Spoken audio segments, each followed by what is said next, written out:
Close your eyes for a moment and listen. That sound, the wail of a trumpet,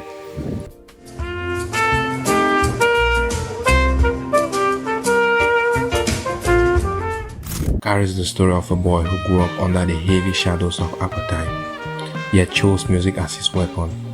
A boy who will become a man, a cultural warrior, a global icon.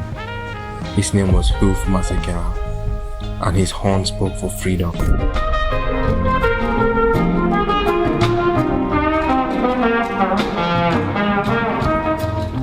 But Hugh's story is not just about music. It's about a dream that refused to die. In exile, it's about love, jazz, and a fight for justice. Today, with a journey through the life of the man who gave the world a new sound and gave his people a voice. This is the life of Hugh Masekela.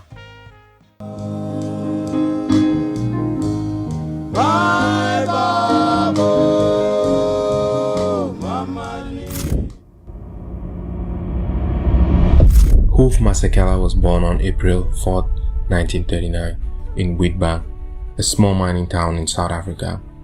His childhood was surrounded by harsh realities of apartheid, where opportunities for black was limited. But even in a world of segregation and struggle, young Hugh was drawn to sound, rhythm, and to melody. His mother was a social worker and his father, a health inspector who also loved the piano. Music was in his blood, and soon it would become his lifeline. At just 14 years old, Hugh watched a film called Young Man with a Horn about a jazz trumpeter. That moment changed everything. He turned to his teacher, an Anglican priest named Father Trevor Huddleston, and said, and I quote, "I want a trumpet." Huddleston, a man who would later become one of the fiercest anti-apartheid voices, bought Hugh his first trumpet. He even asked a local police officer to teach him how to play. That single act of kindness gave birth to a voice that would one day speak to the whole world.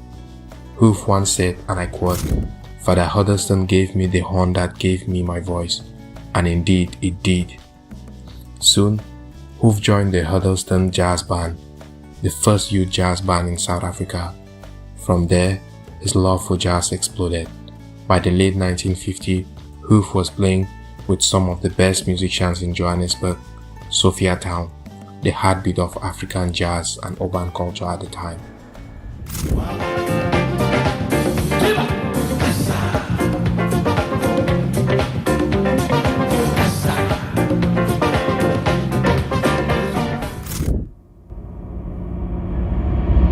In 1959, Hugh co-founded the Jazz Epistle with Dollar Brand, later known as Abdullah Ibrahim, and other co-pioneers.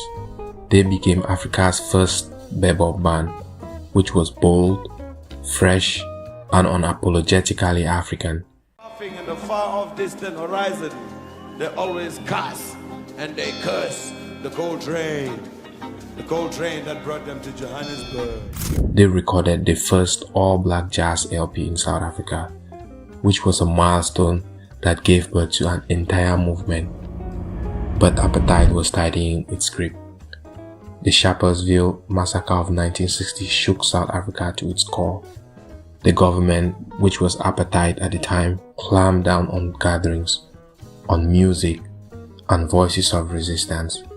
Hugh knew his dream couldn't survive within those borders, and so in 1960, at just 21 years old, he left South Africa. He called it, and I quote, "the beginning of a long exile." And true, it was a long exile for him.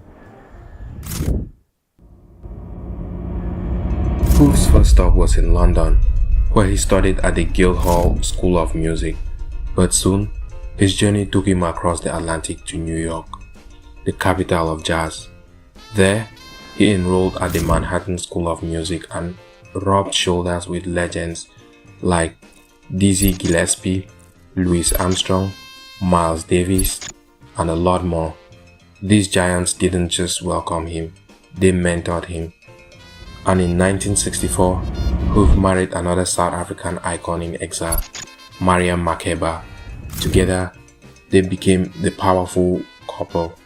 Love, music, activism intertwined, but their marriage was short-lived. Hugh would later admit his struggle with fame and addiction, but his music never faltered.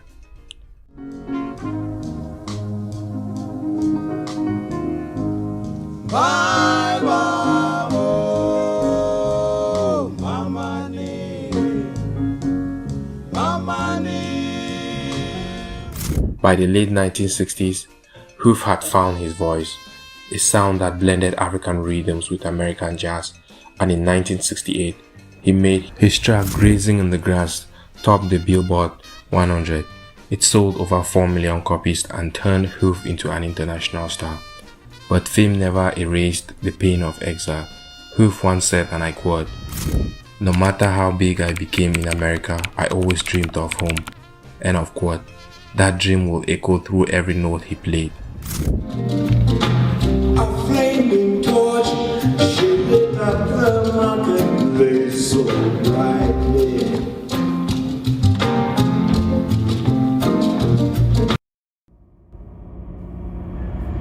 As the world began to rise against apartheid, Hugh used his trumpet as a weapon of protest. Songs like Bring Him Back Home, which were tributes to Nelson Mandela because he was in prison at the time, became anthems of liberation struggle. Every time Hugh stepped on stage, it wasn't just a concert, it was a rallying cry for justice. In the 1980s, Hugh joined Paul Simon's legendary Graceland tour, bringing the sounds of Africa to global audiences.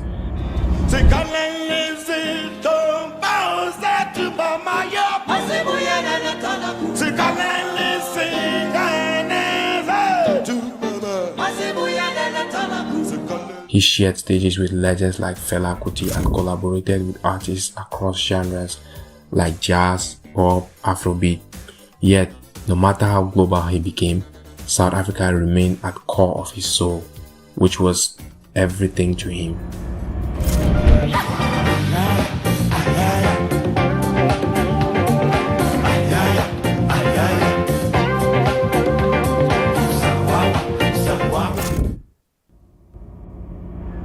In 1990, Nelson Mandela walked free after 27 years in prison, and soon after, Hugh Masekela returned home.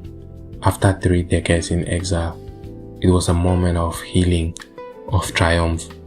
He didn't just come back home to play music, he came back to build. Hugh founded the Hugh Masekela Heritage Foundation to preserve South African culture for future generations to come. He kept performing around the world, blending the sounds of Africa with the jazz and funk, inspiring a new generation of musicians. His concerts were more than music, they were cultural celebrations, full of life, full of energy.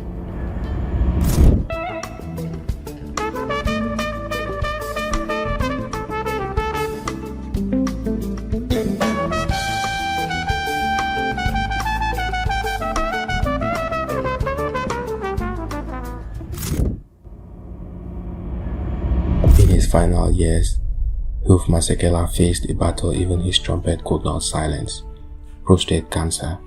Diagnosed back in 2008, he fought quietly for years, but by 2016, the disease had spread, forcing multiple surgeries. Still, Hugh stayed strong, urging men to test early and never give up on hope. He said, and I quote, "I'm in a good space as I battle this stealthy disease." End of quote. Even as his health declined, his spirit never did. He kept on smiling. In his last months, he became frail and bedridden, reliant on oxygen, but surrounded by the love of his family and friends. On the morning of January 23, 2018, the world lost a giant. Hugh Masekela passed away peacefully at his home in Johannesburg. His family's word said it all, and I quote, "A loving father, a brother, a grandfather, and a friend. His global contribution lives on in the memories of millions." End of quote. Tributes poured in. President Jacob Zuma said, "Hugh kept the torch of freedom alive through music." Culture Minister called him a fallen baobab tree, and his sister Barbara gave us one last glimpse into his spirit. and I quote, "He never accepted that he was going to die. In his mind, he believed he will live forever." End of quote. And in a way, he will. Through every note, through every song, every story of freedom, Hoof's trumpet will echo for generations to come.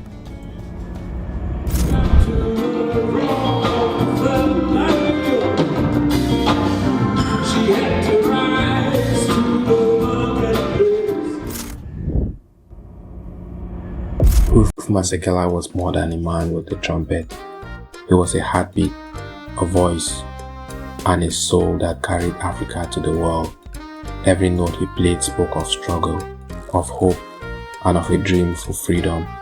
His music didn't just fill concert halls, it filled hearts, inspired nations, and gave strength to those who refused to be silenced. He taught us that music is more than entertainment, it's a force for change. Through exiles, through hardships, through triumphs, Hugh never lost his fire. He never stopped believing in the power of art to heal, to unite, and to liberate. Today, his trumpet may be silent, but his sound lives on, in the streets, in the soul of Africa, and in every melody that dares to speak truth. Hugh is not gone. He is the rhythm of our history, the melody of our resistance, and the harmony of our future. What's your favorite Hugh Masekela song or memory? Share it with us in the comments.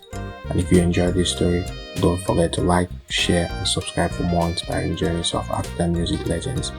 Thanks for watching, and see you on the next.